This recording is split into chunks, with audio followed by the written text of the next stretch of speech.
টাকা নিয়ে যায়, তো লোকজন প্রচুর হয় মাহফিলে। আগেরকার দিনে আমরা ওয়াজ শুনতে যাইতাম, আগে তো ওয়াজ সারা রাত চলতো, 2টা 3টা পর্যন্ত। ওয়াজ শোনার পরে হেঁটে হেঁটে আসতাম।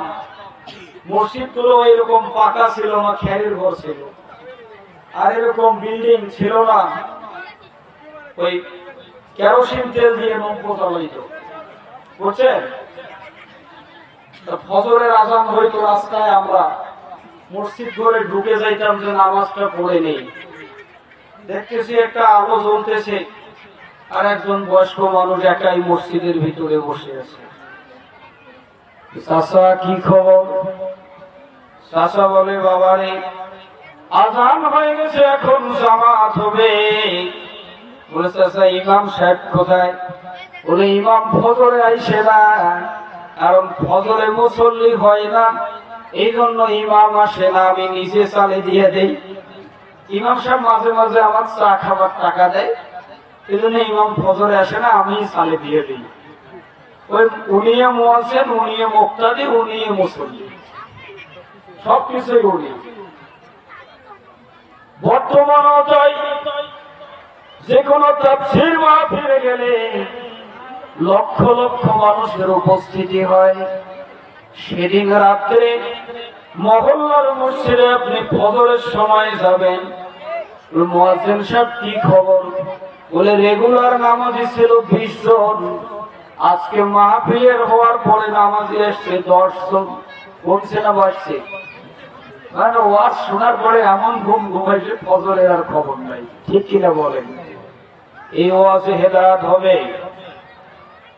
এই জন্য আমি বলতে চাই, যারা মাহফিলের আয়োজক, যারা কর্তৃপক্ষ, দেশ সংস্কারের পাশাপাশি বর্তমান প্রধান উপদেষ্টা যেভাবে দেশ সংস্কার করছেন, আমি মাহফিল কর্তৃপক্ষ, আয়োজক বৃন্দ, কমিটি বৃন্দকে অনুরোধ রাখবো, গোটা দেশ সংস্কারের পাশাপাশি কোরআন হাদিসের মঞ্চগুলো, তাফসীর মাহফিলের মঞ্চগুলো সংস্কার করা দরকার। ঠিক কিনা? যুবক ছেলে পেলেরা আসে যে মাওলানা সাহেব একটু প্রেম প্রীতির কথা বলে কিনা, একটু সুরসুরি লাগে, অনেক মজা পায়, এনার্জি ক্রিয়েট করে, এটা নিয়ে এখান থেকে চলে যায়, আমলের কিছু নেই। ঠিক কিনা বলেন? এজন্য অনেক কমিটিদেরও টেন্ডেন্সি থাকে যে বক্তা যদি একটা ভাইরাল নিয়ে আসি, টাকা নেবে 80,000, বক্তা আসবে প্রাইভেট হেলিকপ্টারে। কিসে আসবে? প্রাইভেট হেলিকপ্টারে। অন্তত ওয়াজ শুনতে মানুষ না আসলেও হেলিকপ্টার দেখার জন্য 1 লক্ষ মানুষ চলে আসবে। ঠিক কিনা বলেন? অন্তত হেলিকপ্টার দেখার জন্য লোক আসবে। আর এরই ফাঁকে আমরা একটা কালেকশন দিয়ে দিব, 10 টাকা করে দিলে টাকা উঠে যাবে 10 লাখ। বক্তা নিবে 70-80,000, সমস্যা কোথায়? আরো 9 লাখ ক্যাশ। আজকে এই পবিত্র কোরআন ও তাফসীরের মঞ্চগুলো কমার্শিয়াল মঞ্চে পরিণত করেছে। জোরে বলেন ঠিক কিনা? আমরা এটার পরিবর্তন চাই কি চাই না? এজন্য আমাদেরকে সোচ্চার হতে হবে, ঐক্যবদ্ধ হতে হবে। যে সমস্ত আলেম ওলামারা বলে তাফসীরের বাগান হচ্ছে জান্নাতের বাগান, অথচ তাদেরকে টাকা আগে পেড না করলে তারা মঞ্চে উঠে না, এরকম বক্তার তাফসীর আমরা শুনবো না। রাজি আছেন সবাই? সম্মানিত ভাইরা, খুতবা বেশি নেব না। আমি একটি সূরা তেলাওয়াত করেছি, সূরাটার নাম কি? আরো জোরে বলেন, কি নাম? সবচেয়ে বড় সূরা সূরাতুল বাকারা।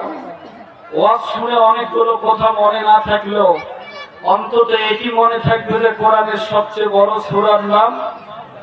আরো জোরে বলেন। এই সূরায় আয়াত আছে 286টি। কয়টি আয়াত আছে? বাকারা মানে কি? বাকারা মানে গাভী। এলাকার ওই ছেলে পেলেরা গেছে সিল্লা দিতে, তবলিগের নেশাবে গেছে। তো নেশাব যাওয়ার পরে কিছু শিখে আসছে, আসার পরে যদি আপনারা মনোযোগ দিয়ে না শুনেন তাহলে এরকম হবে। এখন ওই যে তাদের নিয়ম হলো যে পাড়ায় পাড়ায় দাওয়াত দিতে হবে মুরব্বীদেরকে। তো নামাজের দাওয়াত দিছে এক মুরব্বী, এরা যাওয়াই লাগবে, নিয়ে গেছে মুরব্বী, নামাজে গেছে। সেদিন ইমাম সাহেব ছিল না, মুয়াজ্জিনও খুব ভালো জানে না। এলাকার মধ্যে নতুন একটা তালবি এলেম হাফেজি পড়ে এরকম ছাত্র ছিল। ওকে আগে দিচ্ছে যে বাবা নামাজটা পড়াও। ও ছেলে হাফেজ মানুষ, ও জানে না যে নামাজের কেরাত কখন ছোট ধরতে হবে কখন বড় ধরতে হবে।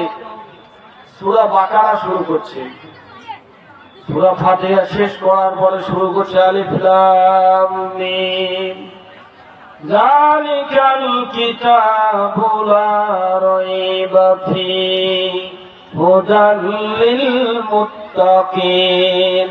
তেলাওয়াত করতে করতে করতে করতে বাবা সূরা ফাতিহা সূরাতুল বাকারা পুরাটাই তেলাওয়াত শেষ করে দিয়েছে এক রাকাত নামাজে। জোরে বলেন আল্লাহু আকবার। ওই যে মুরব্বী কোনদিন নামাজ পড়তে যায় নাই, প্রথম মসজিদ গেছে। মুরব্বীর একটা অসুখ ছিল বাবা, এই অসুখটা হলো এক শিরা। কি বলেন আপনারা? আমি তো এক শিরাই বলি, আরো কোনো ভালো নাম আছে নাকি? এটা তো রোগ, ঘাসের কোনো আছে? এটা রোগ, রোগ হলে করবেন কি? নাম তো বলতে হবে। আপনি যে রোগের নাম বলেন না বলেন তাহলে ডাক্তার ট্রিটমেন্ট দিবে কিভাবে? আর ওই মাপের এখনো জাঙ্গিয়া তৈরি হয় নাই। বেচারা তারে থাকতে থাকতে বিরক্তি হয়ে গেছে, আর মনে মনে নিয়ত করছে কোন রকম খালি আজকে ফরজ নামাজটা শেষ হোক, আর জীবনে কোনোদিন আমি মসজিদে আসিব না। নামাজ শেষ হয়ে গেছে, চলে গেছে বাড়ি। মুরব্বী আরো নামাজ পড়ে না। সূরা বাকারার